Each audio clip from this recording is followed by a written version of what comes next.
Your brand does not need a niche, it needs a mythology.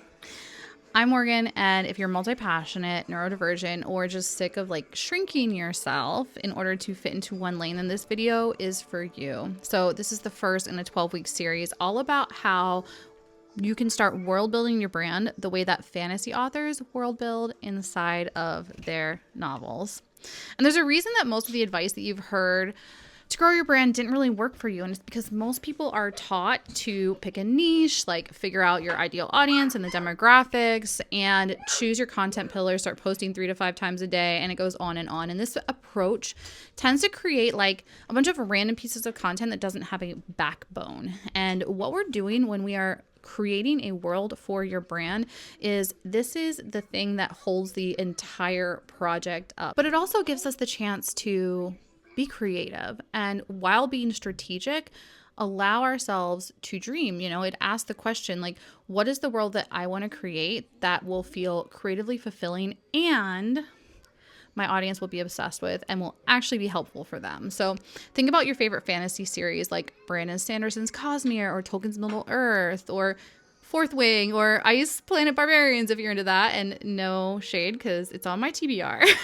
But you're not just reading one book. It's like a whole universe. The characters cross over, the plot lines intersect and affect each other.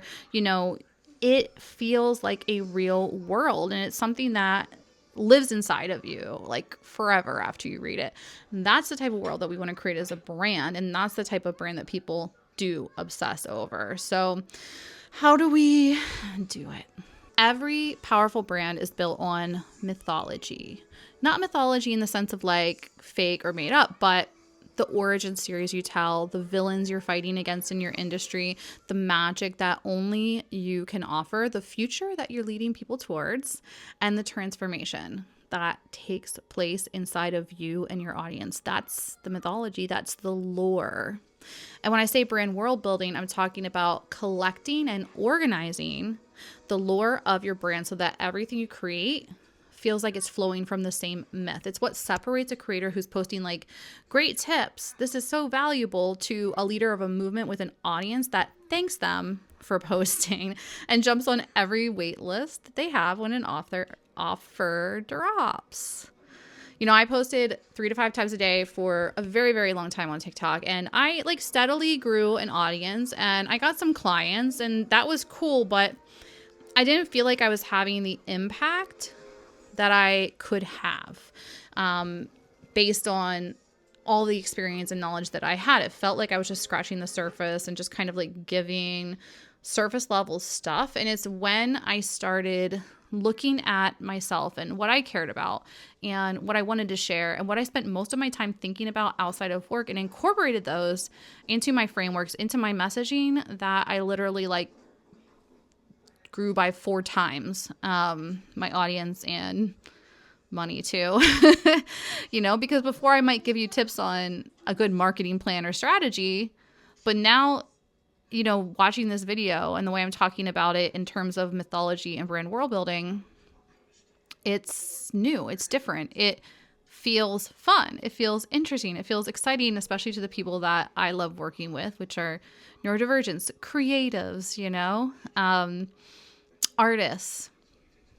And that's what we're going to do for you, is take the things that make you you and turn your content from something that's going to maybe help people into something that only you are able to say.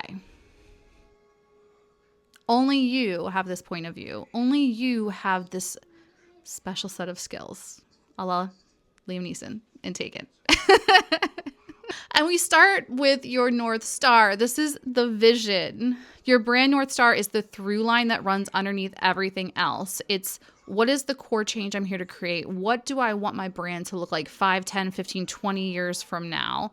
This is the thing that every time you're making a decision in your brand, whether it's what piece of content to create to what offer am I going to create, what brands am I going to work with, you put them up against your North Star and decide whether it's leading to that North Star or not. And if it's not, then we can let it go. And that's part of what keeps us aligned then with the rest of this process, because this isn't also just about creating something that works for your audience and makes your audience obsessed. This is about a brand that you're obsessed with too. Because again, as a neurodivergent girly, I gotta like what I'm doing. I have to enjoy it. I don't want to build a brand and a business that I have to like white knuckle through and do what makes sense on paper. I want something that feels exciting and fun and different every single day. And so I've baked that into my marketing, my strategy, my brand. And so we're identifying what is important to you in the way that you interact with this world and make that part of our strategy and the way that we're functioning. And once we do that, we can start to understand who are the people living in this world with you. Obviously with you. So we want to understand who you are, what you care about, what you're good at, what do people come to you for, what do you stand against? And then who is your audience? What do they care about? What are their problems? And where do you intersect with them? I think of it like a Venn diagram. You know, you're here with all your problems, all the things you care about, all the things you love, all the things you hate. And then here's your audience with all those same things. What's the middle part there where you come together? That's what we're trying to get at. And then we look at your nemesis. This is what I call like your competition. And your nemesis doesn't have to be a literal person or another brand. It may be. But a lot of times these are systems, structures, ideas that are keeping people in our niche and in our industry stuck that we want to break out of. It could be common misconceptions within our industry. Things like that. That is the nemesis that we are fighting against, and we're bringing our audience along for that fight. And you know, a lot of times in marketing and branding, people talk about you as the brand as the guide and that your audience is the main character. But I think this doesn't account for the way that brands are moving nowadays, right? Like a lot of us are doing personal brands, and that's a little different than being Coca-Cola, right? As a personal brand, you and your audience are both the main characters. Like you're both in your own right a fully fleshed out character, right? Like you might be Cher, but like they're Dion. Dion has her own story and you're in it together. You're besties. That's the way that we look at you and your audience. And when we figure that out, we then take it to the next step, which is if you want your brand to pop off and create a cult-like following, you need one thing, which is a main character arc. You could also call this your heroine's journey. It's what hooks your audience in and keeps them invested. And this is also what I call your brand lore. This is the big narrative spine of your universe. And we have 5 main stories that are a part of this. We have your origin story, where it all began. What was the turning point? And there are a million different points within our life that we could choose as the origin story. But what is that main character arc that you want to tell in your brand? The villain story. This is like the nemesis, right? What are we pushing back against?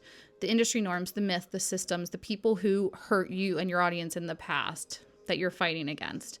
The magic story is the power that you had to defeat that villain. What is special about you, the way you approach things, the way that you think, the way that you talk, that is repellent to the villain, that helped you beat that villain? And then we have the prophecy story. This is like your vision. If you could wave a magic wand and have the world and your industry, your niche, your audience's lives be different, what would that look like? This is the big picture, the big vision of what things could be like if you could share your magic with everybody.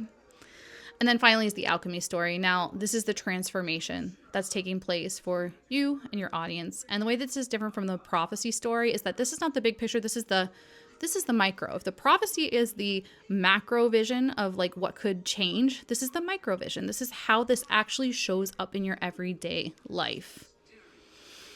And once we figure out those 5 stories, that's when we can start turning it into what I call the practical magic. The practical magic is the content, the offers, the way that we make money, the brands that we pitch to work with.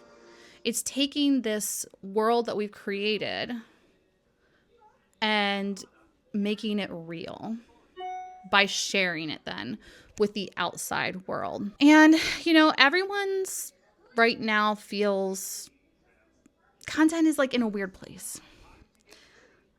You know that you have to create hooks, but then everybody's using the same hooks and the algorithms are flooded with like valuable content, but there's a lot of homogenization, it feels like we're seeing the same things over and over again. And when you build a world, that's what makes you stand out.